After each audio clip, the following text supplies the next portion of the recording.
Good morning, everyone. It's Dr. Murray. I'm so happy to see all of you. I miss you. We all miss you, but we're very happy. We know you're working hard at home, and we're working hard in our homes to try to make sure that you still feel our connection and hear us let you know how much we miss you. I just wanted to start off and say thank you so much for the beautiful, beautiful notes, the We Miss You notes, and the video that some of our wonderful families put together for us. It made the day of every single person that works in our school. So from the bottom of my heart, thank you so much.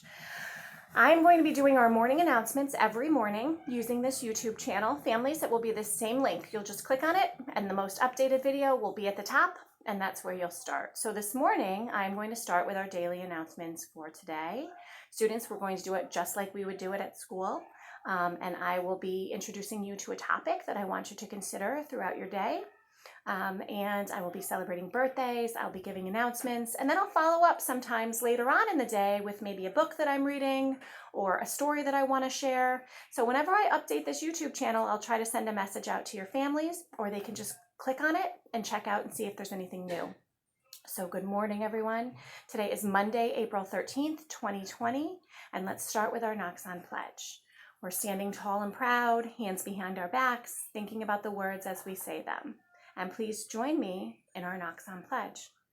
Today is a new day. I will act in a safe and helpful way. I will respect and encourage others. I will be responsible for my learning and accountable for my choices. Today, I will be the most outstanding me I can be. I am a Knox-On hero. Thank you, everyone. Please go ahead and have a seat. If you are standing. So used to saying that. That's what we say at school, right?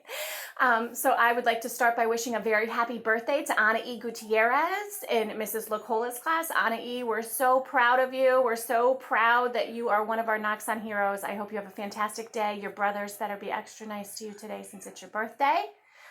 It's windy and cold and rainy out, so I'm sure you're going to be cuddling up with a couple good books. And I hope you have a fantastic day on your birthday. We're all thinking of you. I wanted to talk with you all about this book series called The 7 Habits of Healthy Kids. Families, I think this is something really great, and it's the perfect time to share it with all of you. So Mrs. Smith-Maston, she's one of our 5th grade teachers at Knox-On. She introduced me to this book series, and we've had it, we just haven't used it yet. I had got it to use in our class meetings and we just hadn't used it yet. So Mr. Corey was able to pick this up from school for me, this book series, and I have it now at home and I will be using it through our morning announcements, okay? So we're gonna be focusing on the work of Sean Covey. Parents, if you aren't familiar with Sean Covey or Stephen Covey, it's definitely somewhat, there are definitely 2 people that I think you should certainly look into. So students, Sean Covey has written a book series just for kids, and this one is called The 7 Habits of Healthy Kids. We're going to learn what those 7 habits are. Families, I suggest writing down each habit as we learn it and posting it on the wall where your child does their schoolwork. Refer back to that habit throughout the day. Remind your child of when you see them being an example of using that habit. Let your child notice in the things that they're doing, maybe a movie that they're watching where they see a character who is using one of those habits, okay? So the habit that we're going to start with today is habit number 1, be proactive. So let's watch together a quick video about what it means to be proactive. Today's lesson is about the 7 habits of healthy kids. Now, when I think about kiddos, I think about trees. And you're probably wondering, what do kids have to do with trees? Besides climbing them, of course. Well, see, when I look at a big tree, I know that it didn't just start out as a gigantic tree that gives me nice shade. No. It starts as a little bitty seed, and it has to grow nice and strong, and it takes a very long time to get so tall. Kids are the same. They start out really small, especially in their learning. Each year that we're in school, we learn more and more bits of information. We put them all together by the time we're adults, and we can be really successful in a career.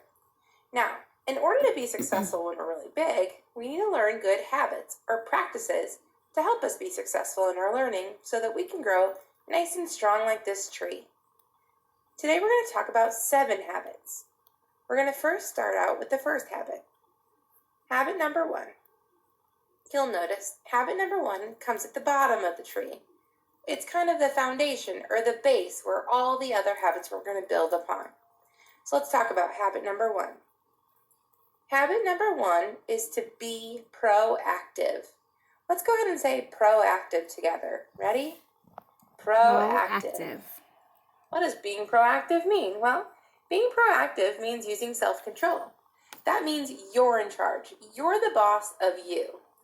Now, our parents will give us directions, and our teachers will give us directions, and of course there's rules that we need to follow. But at the end of the day, you're the one who has to follow the rules. You have to make sure your body and your brain are making good choices. You have to be proactive. So, we're going to talk about how we use self-control.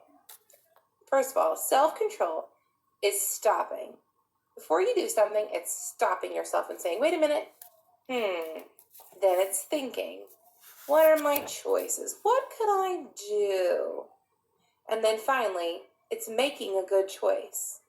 So for example, if I'm going to go, my mom just called and said that we are going to be going to go see a movie, and I'm in the middle of playing a board game with my sister.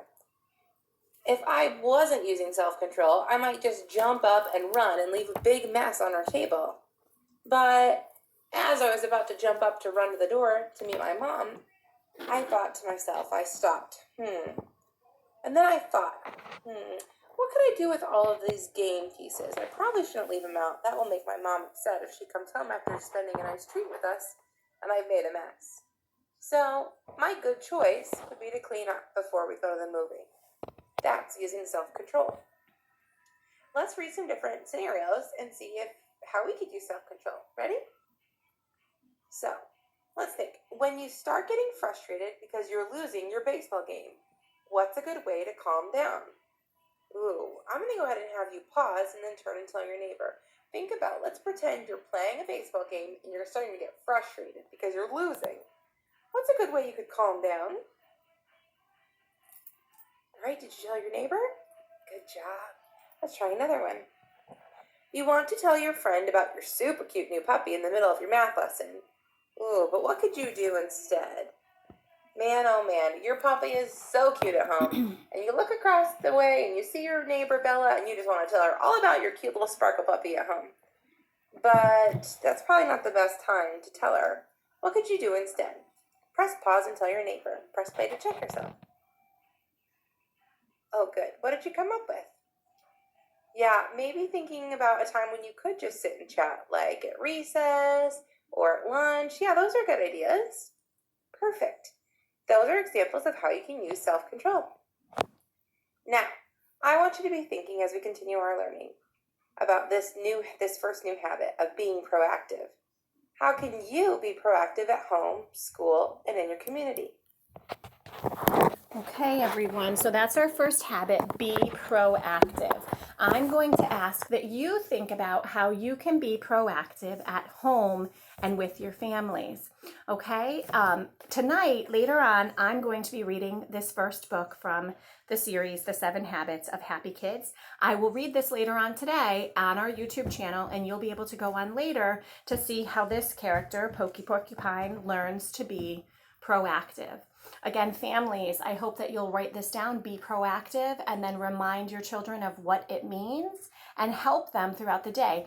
That definition of proactive is something that I think is really great, self-control. The other thing that I think of when I think of being proactive, I think of all of us stopping and having a can-do attitude.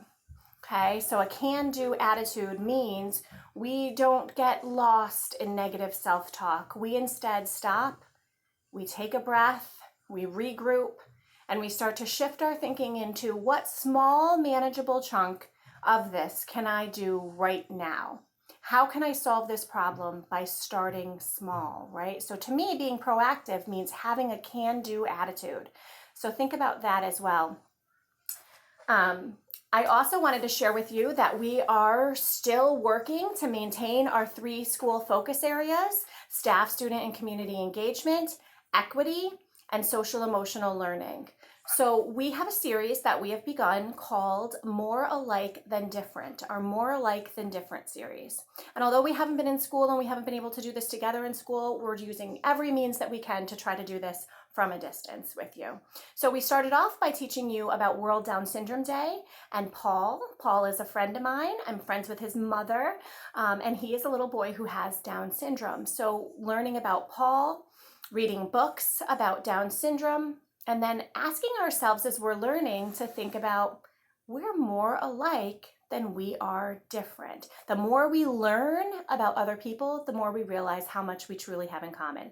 So next, for our More Alike Than Different series, Mrs. Spuler and Mrs. Tirado are working on teaching you about autism and Autism Awareness Month. So stay tuned for that. Okay, everyone. Well, it's time for you to get started on your schoolwork. Like I said, I'll be reading later and posting the reading of this story. I hope that today your families are able to help you learn even more about being proactive. And maybe at the end of learning about our 7 habits, maybe your families could take a picture of you in front of your 7 habits posted on your wall in your workspace at home, and we could showcase that in one of our Friday family letters. So have a great day, everyone. I will be catching back up with you later on when I read this story. And remember, everything I'm sharing in our morning announcements each day will all be leading into our trivia night that we're having this Friday. So stay tuned. Have a great day, everyone.